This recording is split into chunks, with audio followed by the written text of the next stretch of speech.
श्री शिवाय नमस्तुभ्यम। ओम नमः शिवाय। जय श्री कृष्णा। राधे राधे। हर हर महादेव। ओम नमो भगवते वासुदेवाय नमः। जय श्रीमन नारायण। दोस्तों, आज सुनेंगे 5वां अध्याय में श्रावण मास में किए जाने वाले विभिन्न व्रत अनुष्ठान और रविवार व्रत वर्णन में सुकर्मा द्विज की कथा। तो बोलिए प्रेम से भगवान भोलेनाथ की जय हो, माता पार्वती की जय हो, सर्व देवी देवता की जय हो। ईश्वर बोले कि हे सनत कुमार, करोड़ों पार्थिव लिंगों के महात्म्य तथा पुण्य का वर्णन नहीं किया जा सकता। जब मात्र एक लिंग का महात्म्य नहीं कहा जा सकता तो फिर करोड़ों लिंगों के विषय में क्या कहना।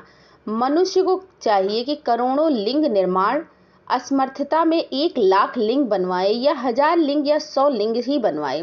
यहाँ तक कि एक लिंग बनवाने से भी जीव मेरे पास निवास करता है। भक्ति द्वारा मन कामदेव के शत्रु भगवान श्री शंकर का षडक्षर ओम नमः शिवाय मंत्र के सहित अर्चन करें, ग्रह यज्ञ कर उद्यापन करें, हवन तथा ब्राह्मण भोजन कराएं। इस तरह व्रत को करने से असमय मृत्यु नहीं होती है। इस मास का व्रत के सहित लिंगार्चन वांध्यात्व को हरण कर संपूर्ण आपत्ति को दूर करता है, सब ऐश्वर्य की वृद्धि करने वाला है। जो प्राणी पंचामृत से श्रावण मास में अभिषेक करता है वह इस देह को छोड़ कैलाश में मेरे नजदीक आकर एक कल्प तक निवास कर सकता है।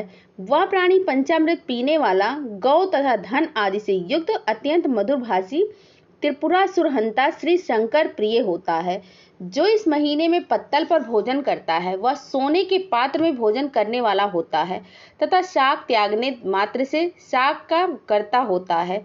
मनुष्यों में उत्तम होता है जो भूमि पर ही शयन करता है, वह कैलाश में निवास करता है। जो इस श्रावण मास में अति सुबह एक दिन का भी नहाता है उसे 1 महीने के नहाने का फल मिलता है।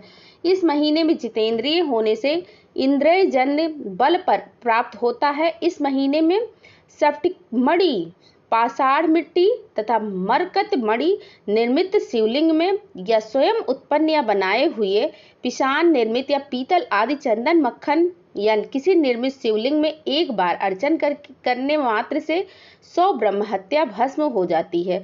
सूर्य ग्रहण, चंद्र ग्रहण, अन्य किसी सिद्धि क्षेत्र में लक्ष्य जप करने से जो सिद्धि कही गई है वह इस महीने में सिद्ध एक बार जप करने से मिल सकती है।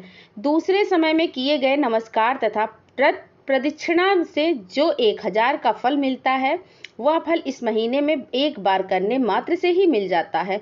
मुझे प्रिय इस श्रावण मास महीने में देव पारायण करने पर सब वेद मंत्रों की अच्छी तरह सिद्ध हो सकती है। इस महीने में बिना पुरुष सुक्ति पाठ के एक दिन भी न बितावे। जो इसका आशीर्वाद मात्र कहता है वह प्राणी नरक को जाता है। समिधा, चरु, तिल और घी से ग्रह यज्ञ करे, धूप, गंध, पुष्प, नैवेद्य आदि से भेद द्वारा अर्चन करे, शंकर के रूपों को यथोचित ध्यान कर शक्ति द्वारा कोटि होम, लक्ष्य होम और आयुत होम करे, तिलों के व्याहति मंत्रों से हवन करे। इसी को ग्रह यज्ञ नाम से कहा गया है। हे सनत कुमार, अब वार व्रत कहूंगा, आप सुने। हे अनग, आपसे पहले रविवार का व्रत कहता हूँ। रमणीय प्रतिष्ठानपुर में सुकर्मा नाम का एक दरिद्र ब्राह्मण तथा कृपण भिक्षा वृत्तियों में तत्पर था। एक दिन सुकर्मा ब्राह्मण ने धान्य भिक्षा के लिए प्रतिष्ठानपुर में घूमते हुए किसी गृहस्थ के घर में स्त्रियों को देखा। वह स्त्रियां आपस में मिलजुल कर रविवार का उत्तम व्रत कर रही थी। उसी समय उस ब्राह्मण को देख उन स्त्रियों ने अर्चन को जल्दी ही ढक दिया। उस ब्राह्मण देव ने उन स्त्रियों से अर्चन विधि को जानने की जिज्ञासा की। हे साध्वी स्त्रियां, आप सबने क्यों इस व्रत को ढक दिया है? आप दयालु हैं, मुझ पर कृपा करें, इस व्रत की विधि कहें, क्योंकि परोपकार के तुल्य तीनों लोकों में अन्य धर्म नहीं है। सम दृष्टि रखने वाले साधु पुरुषों को तो परोपकार ही स्वार्थ है।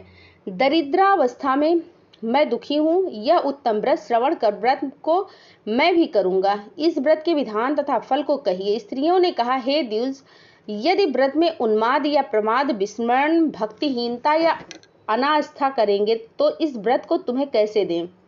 उनकी ऐसी वाणी को श्रवण कर उत्तम ब्राह्मण ने कहा, हे स्त्रियों, मैं ज्ञानी तथा भक्ति युक्त उत्तम व्रत को करने वाला हूँ। इस तरह उसकी वाणी सुनकर उन स्त्रियों में से एक वृद्धा स्त्री ने रविवार के व्रत तथा उसकी विधि उससे कही। श्रावण मास के शुक्ल पक्ष के पहले रविवार को मौन होकर उठे, ठंडे पानी से स्नान कर नित्य कर्म कर पान के पत्ते पर 12 परिधि वाला मंडल लिखें, उसको लाल चंदन द्वारा सूर्य नारायण के तुल्य गोलाकार लिखें। उस मंडल में यज्ञा नाम वाली स्त्री के सहित सूर्य का लाल चंदन से पूजन करें। घुटना जोड़कर भूमि पर स्थित हो सूर्य के 12 मंडलों पर अलग अलग लाल चंदन से युक्त लावा तथा जपा अड़हुल पुष्प के युक्त अर्घ को श्रद्धा भक्ति से सूर्य नारायण को दें। अर्घ दें।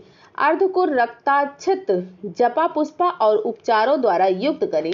नारिकेल बीज और शंख शर्करा से युक्त सूर्य के मंत्रों को कहकर नैवेद्य दें। सूर्य के 12 मंत्रों द्वारा स्तवन करें। 12 बार नमस्कार करें, 12 बार प्रदक्षिणा करें और 6 सूत को एक में मिलाकर उसमें 6 ग्रंथि लगावें।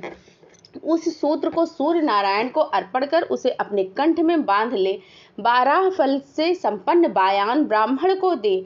इस व्रत की विधि को किसी से ना कहनी चाहिए। हे विप्र, यो व्रत के करने से निर्धन प्राणी धनवान हो जाता है, पुत्रहीन प्राणी पुत्र प्राप्त कर सकता है, कोढ़ी कोढ़ से छुटकारा पा जाता है।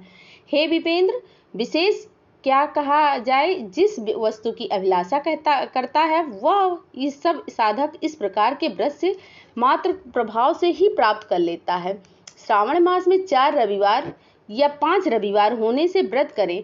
व्रत के संपूर्ण फल की इच्छा के लिए उद्यापन करें। हे विपेंद्र, इस प्रकार व्रत करने मात्र से ही सिद्धि हो जाती है। वह ब्राह्मण उन साध्वी स्त्रियों को नमस्कार कर अपने घर चला जाता है। घर आज जैसे सुनकर वह आया है वैसी ही वह विधि द्वारा उस व्रत को अपनी दोनों कन्याओं को भी व्रत विधि बताई। उस व्रत के सुनने से, अर्चन और दर्शन मात्र से ही दोनों कन्याएं देवांगना के तुल्य व्रत विधि के प्रभाव मात्र से सुंदर हो गई। उसी दिन से उस विप्र के घर में लक्ष्मी निवास करने लगी। अनेक रास्तों से अनेक निमित्तियों सहित वह ब्राह्मण उस दिन से लक्ष्मीपति हो गया। किसी राजा ने उसी ब्राह्मण के घर के समीप रास्ते से होकर निकलते हुए अति उत्तम उन दोनों कन्याओं को बरामदे या खिड़कियों पर बैठे देखा। दोनों कन्याएं अपनी देह के अवयवों से त्रैलोक्य के संपूर्ण उत्तम चीजों को तथा कमल के और चंद्रमा को भी अपमानित करती थी। उन बालिकाओं को देखने से राजा मोहित क्षण भर में वहीं ही स्थिति हो गई। राजा ने ब्राह्मण को बुलाकर उन दोनों बालिकाओं के लिए याचना की। ब्राह्मण ने भी प्रसन्न होकर दोनों बालिकाओं को राजा को दे दिया। वे दोनों बालिकाएं राजा को स्वामित्व के रूप में प्राप्त होकर प्रसन्न हो गईं। प्रसन्नचित्त 2 बालिकाएं इस व्रत को कर पुत्र पौत्रादि से मुनि बड़े अभ्युदय को करने वाले इस व्रत को आपसे कहा। श्री शिवाय नमस्तुभ्यम। हर हर महादेव।